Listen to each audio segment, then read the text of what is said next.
So this is a update. I posted a question on Reddit in a mechanical engineering group because those guys are way smarter than I am, and I'm not very mechanically inclined. But I have a Fiskars reel mower, and I already posed the question to them. I got a lot of really good feedback, and I'm just trying to update to show what I actually did.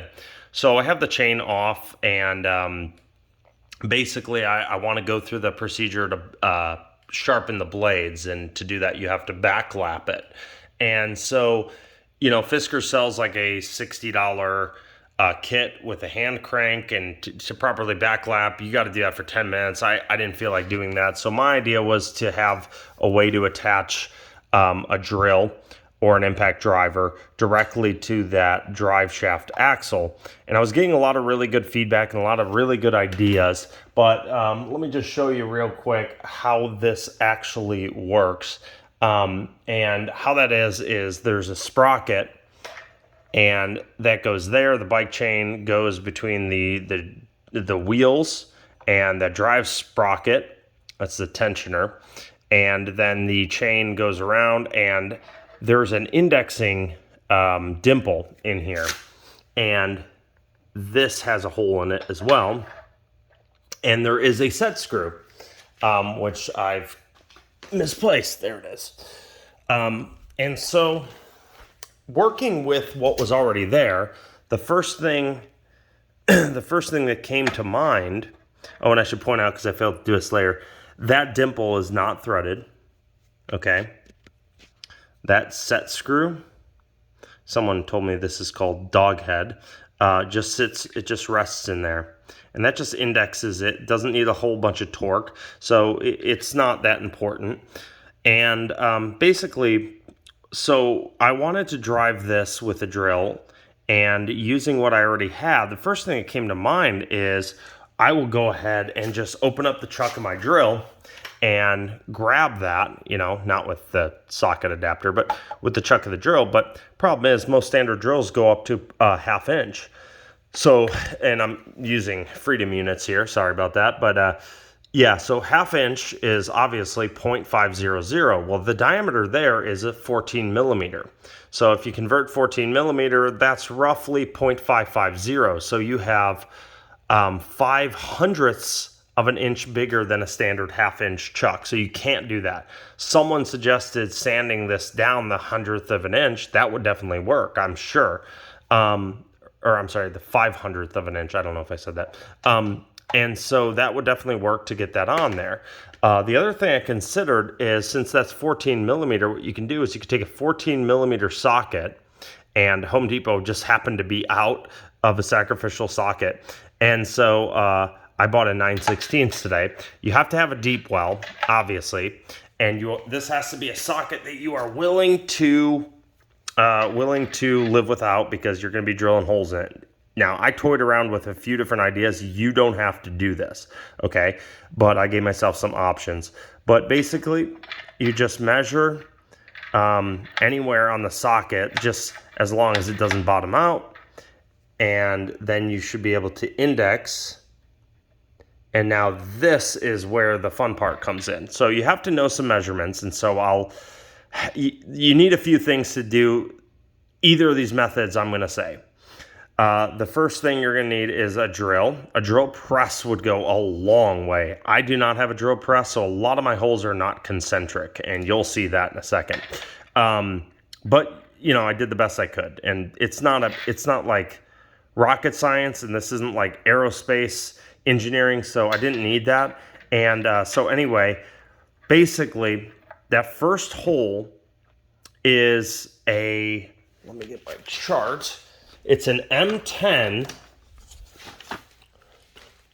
It's an M10 by 1.5. And that is, you need an 8.5 millimeter drill bit to tap that. I don't have metric drill bits, so I just used 11/32. That's the closest you can get. And then you tap it. And if you do that through your socket, you can then use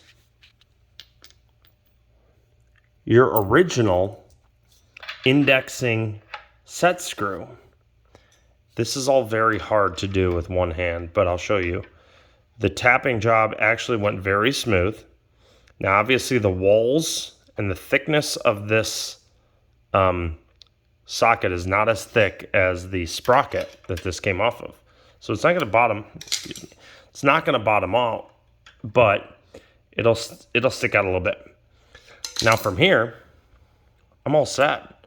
I can drive the blades forward and backwards. There's not going to be any slippage. And if you want to use a socket adapter, you can do that now. And you know, if you use a drill, you have to remember that there's no brake, or there is a brake on that, so it's not like you're going to be able to wind it down. Now with this, I can go forward and backwards. So now I can back lap. Now, why the other holes? Well, I gave myself some other options. I did a 1/4 inch 20 hole. A 1/4 inch 20 hole through there, obviously, is for a 1/4 inch 20 bolt. What I was using is a socket cap set screw. And that will, let me just show you the socket cap first. Will just sit right in there. Okay, so it sits in there pretty good by itself. Like you can see that it's going to fall out, but it sits in there pretty good. And so those other holes are just options for me. So that's my 1/4 inch 20. I threaded it. Got to go slow on these taps. This is just a Husky. It's not like an impact rated one, so it's not like the strongest material and the best socket ever, but you know, you could burn out a tap. Okay, so the other thing is, because I'm going longer and I wanted to, a lot of people are saying, well, why don't you just drill this out and tap it? That's a great idea. And so I ran with that, but on the other side. And the reason being is, if you want to adjust the blades, obviously there's no real need to have a drill for that. That's actually overkill and probably dangerous. But I did want the ability to run this forward and back, and mostly back for backlapping purposes. Now they were saying, well, put a drill or drill that out, tap it, and then you can run it. But the problem is I would need a left-hand thread tap. I don't have a left-hand thread tap, nor do I have left-hand thread bolts. But there's a way around that. So I ran with their idea as well. However, I did it on the other side. And this is the drive shaft axle as well. You can see it moving. So what I did is, again, you don't have to use the sizes I did, but mine was an M6x1, and that's just because that's the only metric screw bolt I had. Now, normally what you would do is you would use a hex head so that you could drive it with a socket. But I just drilled this out, and I tapped it to M6 by 1, 6x1, okay? And you're gonna see my folly here in a second. Because I did this by hand at this angle with a hand drill, my hole was not concentric at all, and you're gonna see that in a minute. I'm not proud of this, but you know, whatever, we live and learn. You could see all that wobble. Now, that's really not going to make a difference if you did decide to run it, you know, a hex head with a socket on there. The socket's going to be forgiving. But you know, it's not exactly great. I'm sure someone could do a lot better with the right tools and a drill press, but then again, well, anyway. So the reason I did it here on this side is because now using a right-hand thread, as I turn it this way, which is backlapping, or for backlapping, I'm sorry. As I'm reversing the blades, it's tightening this down. And as I'm going this way, forward, it's loosening. So I guess the idea being, if you don't want to go through the socket step, you can go through the other side, tap that with a right-hand side, tap that with a right-hand side, same size, same bolt, and you can get both directions. Not that you need it, but anyway, let me just say that is really hard steel. So drilling through that was a pain in the butt. So the tap in the socket is probably an easier idea. But yeah.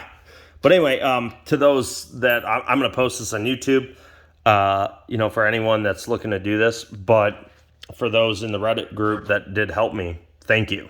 Yeah, you guys were great.